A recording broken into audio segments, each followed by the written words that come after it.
On cherche à offrir à nos étudiants des outils d'analyse des messages verbaux et des messages écrits. Et on cherche à exposer ce qu'on appelle l'implicite. Donc, derrière chaque phrase dans la langue, il se cache plusieurs sens. Et c'est à nous de décortiquer, d'aider nos étudiants de faire. J'ai rarement vu ça. Aussi bien au niveau du contenu que de la forme, j'ai tout adoré. Galia Janoszewski, j'espère que je l'ai bien prononcé. Sylvia Adler, bonjour et bienvenue. Bonjour. Vous êtes respectivement professeure, toutes les deux, de linguistique, spécialiste de rhétorique. Alors vous êtes également directrice du département de culture française à l'Université de Maryland. Vous avez pris en fait la suite de Sylvia, donc tout se fait dans une bonne entente apparemment. C'est ça. Et vous êtes venue avec une étudiante qui s'appelle Jessica Lesmi, qui est avec nous en Zoom. Vous terminez un taux archénie dans ce département. Alors, vous êtes là parce que c'est un nouveau diplôme. C'est une nouvelle filière. Une nouvelle filière, encore à l'intérieur du cursus de master. Alors, on appelle ça une filière parce qu'on est resté le département de culture française de l'Université Maryland, mais on a, disons, dans un souci à chaque fois de renouveler le programme, d'introduire des nouveaux contenus. Donc, on a introduit cette filière qui est une filière qui met en valeur le côté visuel et le côté linguistique de la construction du sens. On avait très très envie de travailler avec des francophones qui par ailleurs cherchent à travailler après dans le marché professionnel. Oui, c'est important, on va y venir parce qu'on a besoin de savoir, même si on se fait plaisir quand on étudie évidemment, sur le marché du travail, qu'est-ce que vaut le diplôme et surtout qu'est-ce qu'on peut en faire. Alors du coup, qu'est-ce qu'un spécialiste de la littérature, de la linguistique, de la rhétorique peut offrir à ses étudiants? Alors on a pensé à ce que nous avons comme outil, c'est-à-dire la pensée critique, l'analyse, la synthèse des données, des textes, ce que les gens disent, ce que disent les hommes et les femmes politiques, ce que font les littéraires, comment est-ce qu'on écrit une critique littéraire, etc. Donc, on cherche à offrir à nos étudiants des outils d'analyse des messages verbaux et des messages écrits. Et on cherche à exposer ce qu'on appelle l'implicite. Donc, derrière chaque phrase dans la langue, il se cache plusieurs sens. Et c'est à nous de décortiquer, d'aider nos étudiants de faire ça. Mais on a introduit cette valeur, cette strate supplémentaire du visuel. C'est important. Voilà, très important. De nos jours. Parce que, surtout depuis le XXe siècle, on a commencé ce que l'on appelle le tournant iconique, le tournant visuel, le tournant pictural. Et donc, il faut savoir comment déchiffrer des textes qui contiennent cette complexité pour déduire du sens à partir de au moins deux strates, la strate visuelle et la strate linguistique. Alors, Jessica Lesmi, vous êtes coach sportif dans la vie, alors apparemment rien à voir avec la rhétorique et l'analyse du discours, et pourtant vous avez souhaité vous inscrire dans ce cours. Qu'est-ce que vous avez aimé dans ce diplôme et qu'est-ce que ça vous apporte au quotidien? La vision, c'est élargi. Les outils que ça soit Galia ou Sylvia ou d'autres professeurs du département nous ont donné, nous ont transmis, me permettent, moi, même en tant que coach sportif, d'être une coach sportif meilleure. Déjà, on va commencer par le départ. Le départ, c'est Sharon. C'est celle qui s'occupe, je ne sais pas exactement qu'on peut dire secrétaire ou celle qui coordonne ce département, qui nous aide du début jusqu'à la fin. Et pourtant, moi, je suis bilingue en hébreu. J'ai pas vraiment besoin d'aide. Enfin, je pensais ne pas avoir vraiment besoin d'aide. J'ai eu besoin d'aide, surtout. Tout ce qui est très administratif, tout ce qui est très énervant, tout ce qu'on peut. Moi, je suis en panique dès qu'il y a un truc technologique. J'ai l'impression que je vais pas y arriver. Elle résout le problème en 2 minutes. Donc déjà, l'accès à tout ce qui... Voilà. Vraiment, on se sent comme à la maison et on est très, très épaulé. Et après, au niveau des cours, dans ce théâtre-là, donc moi, j'ai vraiment deux, trois exemples. Aussi bien les fabliaux du Moyen-Âge, ou les laits de Marie de France, pour ceux qui connaissent, avec Tovi ou Gary, donc 2 professeurs, à la rhétorique, aux analyses de discours, à la médecine esthétique en Tunisie, donc l'analyse du tourisme, ou les comics, la Shoah dans les comics. ce panel-là aussi bien de grammaire de matière à apprendre de contenu que la forme, avec les professeurs qui passent de 2 langues, parfois 3 avec l'anglais, et ces professeurs-là peuvent répondre aux besoins de chaque élève. J'ai rarement vu ça, déjà d'une. Et donc, aussi bien au niveau du contenu que de la forme, j'ai tout adoré. On est obligé de faire un petit point avec vous, qui êtes sur le plateau, parce que on entend vos petits accents très très légers. Enfin, vous, on a l'impression que vous êtes française, alors que pas du tout. Vous êtes vraiment une vraie francophile. Vous êtes israélienne, les deux parents polonais. C'est un bras de souche. Rien à voir avec les francophones. Et pourtant, vous parlez parfaitement français. Je l'ai appris et puis au quotidien avec mes étudiants dans le département, on suit de près tout ce qui se passe en France, en Belgique, en Suisse, dans les pays francophones. Vous êtes toutes les deux impressionnantes et vous, alors aucun rapport avec le français, rien à voir. Aucun rapport avec le français. Je l'ai appris à l'université en fait et par hasard. C'était le pur hasard qui m'a... Je ne sais pas, c'était peut-être même par erreur comme ça, mais voilà, j'ai adoré dès le début et aujourd'hui j'enseigne en français. Je ne peux pas expliquer. Non, et pourquoi j'insiste sur vos origines, c'est parce que ça permet aux étudiants de votre département, c'est ce qu'elle a commencé à nous expliquer, en fait de rendre des devoirs en hébreu, en français, en anglais, en espagnol. On est très flexible.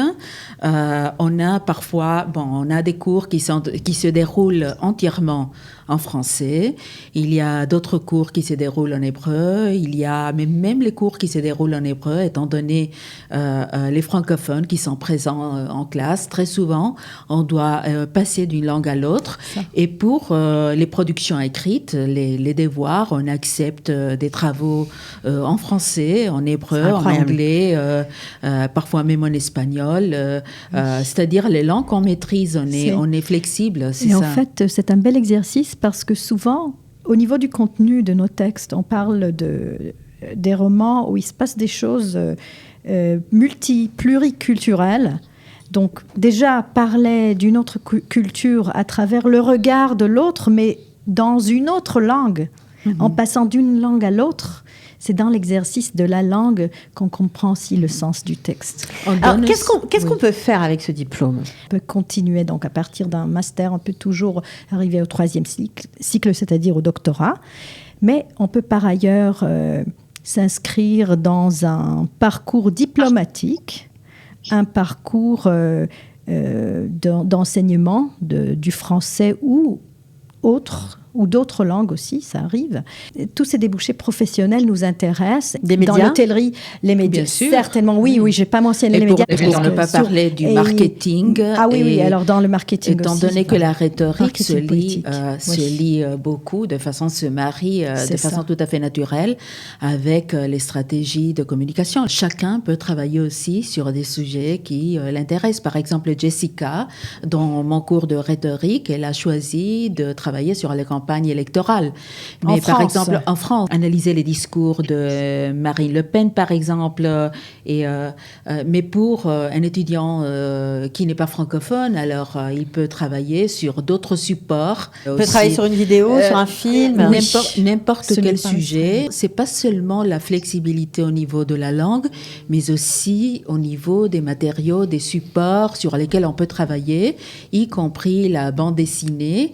On a trouvé par exemple, on a des étudiants qui font des rapports inédits. Par exemple, on a une étudiante dans le département qui a travaillé sur la bande dessinée et l'ère tanaïque, l'ère mishnaïque, représentée dans la bande dessinée. Et aujourd'hui, elle continue, elle fait une thèse de doctorat aussi sur la bande dessinée. On comprend qu'il y a beaucoup de sujets, beaucoup d'interactions, de possibilités. Et moi, j'aimerais insister parce que c'est vrai que quand on monte en Israël, je pense aux nouveaux immigrants, parce qu'on est ici pour essayer de favoriser et faciliter l'intégration. Quand on monte en Israël, on se demande est-ce que c'est bien raisonnable d'aller étudier dans le département de langue et de culture française d'une université. Oui, alors sans hésitation, oui. Et pourquoi ? Parce que je sais à quel point c'est difficile et dur d'étudier dans une langue qui n'est pas la vôtre, dans une culture qui n'est pas la vôtre. Alors pourquoi pas scinder vos études en deux ? Donc consacrer la moitié à notre sujet ou domaine, comme par exemple l'économique, etc. Et par ailleurs, étudier dans un département qui peut vous soutenir dans vos études, rien qu'à étudier en français. C'est un espèce de double diplôme pour pouvoir aller au bout, quoi. Disons que les non-francophones viennent chez nous pour apprendre le français, mais les francophones ne sont pas là pour apprendre le français. Le français, disons, c'est un seuil de base pour ensuite apprendre et découvrir des choses qui leur seront utiles par la suite. Ils apprennent l'hébreu mieux que... Alors, ça c'est intéressant parce que vous avez dû rendre des devoirs, évidemment, en hébreu. Malgré le fait que c'était, on l'a compris, le département d'enseignement du français et de culture française. Ça s'est passé comment? Vous avez progressé vraiment? Oui, déjà oui. Ça, c'est la réponse courte. Mais c'est même pas que j'ai dû rendre des devoirs en hébreu, c'est que j'ai choisi de les rendre en hébreu.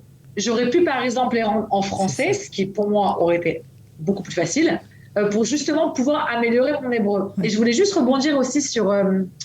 les francophones, les non-francophones. En fait, alors oui, effectivement, quand on fait son alia, on vient d'arriver, on a besoin de ce cadre familial qui nous pousse, qui nous aide. Mais par exemple, moi, qui étais déjà depuis longtemps en Israël, ça fait quand même longtemps, ça fait plus de 15 ans, à mon niveau, à moi, par exemple, je suis passée aussi de là à là en hébreu. Chacun à son niveau va évoluer, et en français et en hébreu. Bon, c'était la surprise de ce diplôme? Alors, il y a eu beaucoup de surprises, déjà avec le corona en plus au milieu, mais c'est vrai que c'était une des très bonnes surprises. On parle de la langue, mais j'ai appris sur des sujets concrets, c'est-à-dire analyse du discours, rhétorique, outils, arguments. Encore une fois, on n'a pas du Moyen-Âge, mais il y a beaucoup d'histoire aussi. Voilà, des choses, des domaines concrets. Et aussi, pour moi, une des choses très importantes, c'est ce melting pot qui nous permet de rencontrer des personnes différentes, 2-3 personnes qui sont devenues des amis très proches. Et c'est vrai que c'est ce cadre-là qui permet ces connexions-là. Donc pour moi, c'était vraiment une expérience très, très enrichissante à tous les niveaux. Vous le conseillerez à d'autres, même des gens qui sont là depuis longtemps, des gens qui viennent d'arriver, c'est vrai? À tous. Déjà, moi, je parle, vu que je suis toute la journée avec des gens, donc moi, aussi bien au studio ou francophone, pas francophone, parce que c'est vrai qu'il y a beaucoup d'Israéliens qui adorent la langue française. Moi, par exemple, j'ai quelques élèves qui apprennent le français. Et à chaque fois, je leur dis, l'étape prochaine, c'est s'inscrire au département de Bar-Ilan. C'est notre meilleure ambassadrice, ouais. Voilà, c'est ça. Et corps et esprit.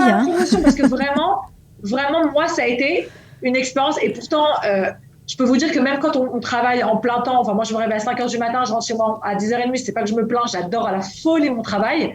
Mais c'est vrai que de rentrer de rentrer dans son loose, dans son agenda, autant de cours, parce que c'est quand même beaucoup de cours. Oui, c'est ça, parce que ça, on n'a pas parlé. C'est combien d'heures de cours par semaine? Ah bah ça dépend, mais là c'est disons que pour les gens qui font leur master, je dirais que c'est 12 heures. Au maximum, c'est 14 heures par semaine, pas plus. 14 heures par semaine. Et il faut heures. Un diplôme précédemment pour rentrer dans ce master? Le master, oui, bien sûr. Ils font une licence. On est un cadre universitaire, mais pas forcément c'est en un français. préalable. Voilà, non. pas forcément en français. On peut venir de tout horizon confondu. Est-ce que ça coûte cher? C'est l'université en Israël, normalement. C'est le prix normal. Oui. Il y a des possibilités de bourse. Moi, je sais que j'en ai reçu, je crois, 3 en tout. Alors évidemment, c'est pas tout le tort, mais c'est vrai que ça m'a énormément aidé. Donc il y a toujours des possibilités de demander des bourses, de l'aide. Vous nous avez franchement donné envie de retourner sur les bancs de la fac, je vous le dis tout de suite. Donc je donne l'adresse pour contacter le département de culture française de l'université de Bar-Ilan, french.dept@biu.ac.il. Voilà. On est très téléphone aussi, donc appelez-nous au 03 531 82 32. Voilà, c'est dit. En tout cas, merci Jessica d'avoir partagé votre enthousiasme avec nous. Et peut-être que vous allez faire naître des vocations.